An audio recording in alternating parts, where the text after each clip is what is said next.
Salut, c'est Ethan et aujourd'hui, je vais vous apprendre à tester si un nombre est solution d'une équation. Voyons voir ça. Comment tester si un nombre est solution d'une équation? Pour vérifier si un nombre est solution d'une équation, on remplace dans chaque membre de l'équation l'inconnu par ce nombre. Si l'égalité est vérifiée, alors ce nombre est solution de l'équation. Tout d'abord, qu'est-ce qu'une équation?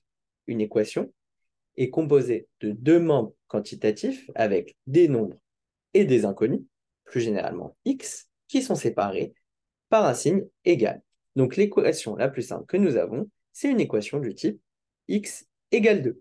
En effet, ici, nous avons un signe égal au milieu qui sépare deux membres quantitatifs avec des x et des nombres. À gauche, nous avons un x et à droite, nous avons un nombre.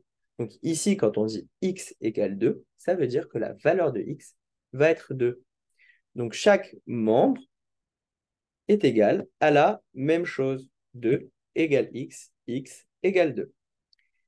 Maintenant, comment allons-nous faire pour savoir si un nombre est solution d'une équation? Voyons voir une équation un petit peu plus compliquée.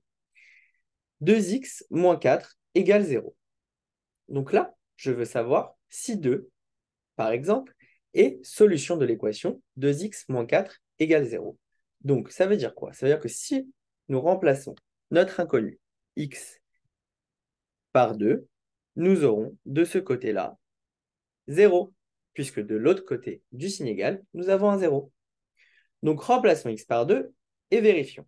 J'écris 2 fois 2. En effet, quand j'écris 2x, c'est comme si j'écrivais 2 fois x. Donc, je remplace x par 2, moins 4. Et je vérifie si ce résultat va être égal à 0. 2 fois 2 égale 4. Moins 4 égale 0.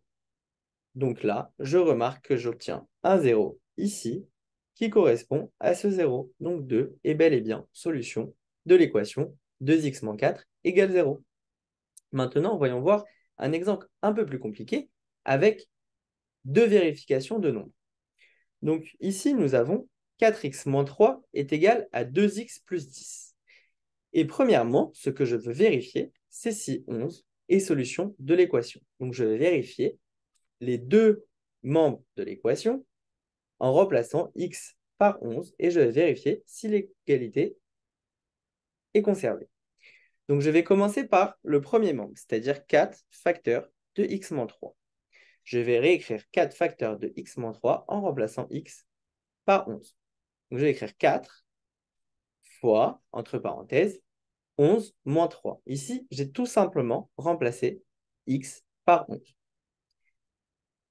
qui est égal à 4 fois je calcule ce qu'il y a entre cette parenthèse, c'est-à-dire 11 moins 3, qui est égal à 8.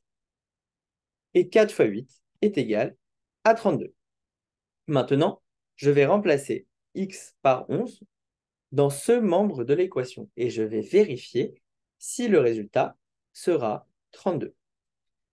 Donc, je remplace x par 11, donc j'écris 2 fois 11 plus 10. Et je calcule, je sais que la multiplication est prioritaire, donc je commence par écrire 2 fois 11 qui est égal à 22, plus 10. 22 plus 10 est égal à 32. Donc ici, je remarque que j'ai 32 dans le premier membre de l'équation en remplaçant x par 11 et 32 dans le deuxième membre de l'équation en remplaçant aussi x par 11. Il y a égalité des deux membres et donc 11 est solution de l'équation 4 facteurs de x moins 3 est égal à 2x plus 10. Maintenant, vérifions si 12 est aussi solution de l'équation. Donc, pour vérifier si 12 est solution de l'équation, je vais tout simplement remplacer x par 12 dans les deux membres de l'équation. Commençons par le premier membre, 4 facteurs de x moins 3. Donc, je vais remplacer x par 12. Je vais écrire 4 facteurs de 12 moins 3.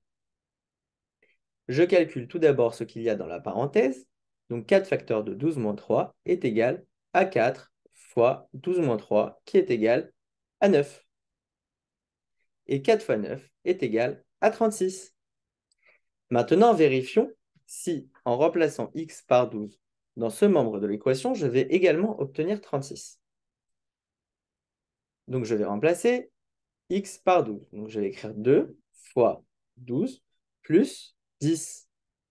2 fois 12 est égal à 24 plus 10 est égal à 34. 24 plus 10 est égal à 34. Ici, je remarque qu'en remplaçant par 12 dans le deuxième membre de l'équation, j'obtiens 34. Et en remplaçant x par 12 dans le premier membre de l'équation, j'obtiens 36. Et donc, il n'y a pas d'égalité des deux membres. Ce qui veut dire que 12 n'est donc pas solution de l'équation. Et voilà, maintenant tu sais tester si un nombre est une solution d'une équation. Et moi, je te dis à bientôt. Maintenant que tu as tout compris, entraîne-toi en faisant les exercices ci-dessous.